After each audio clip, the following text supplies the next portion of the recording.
lính du kích, lính du kích, lính du kích, lính du kích, lính du kích, lính du kích, lính Ra du xa kích, nữa. lính du kích, lính du kích, lính Vâng. du kích, lính du kích, Giỏi thế nhỉ?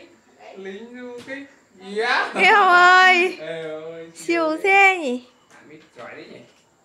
Chết nguy hiểm cái đấy, bao giờ biết là phải giữ không thả lỏng như ngày xưa. Bao giờ phải mua cái chắn ở giường cơ. Đây này, đây này. Đang đang đang đang đang đang đang đang. Xa quá mệt. Về gì? Quý. Về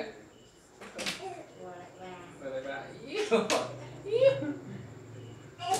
Yếu. Qua đây. Hai xẻ tay nó chạy nó Lại nhìn lại. Đây cầm miếng này. Đây mà, điện thoại đây cơ mà. Qua đây. Người lắm. À, này. Xấu thế. Ê, ê. Ê. Cái gì sáng đấy? Cái gì sáng đấy? Chói vào mắt em. Nhiều Nhổm tít này. Nhiều kinh, chứ không đau chân. Yêu. Nó biết tì tay để nó đẩy. Tì tay đẩy lên. Ý. Đầu ai.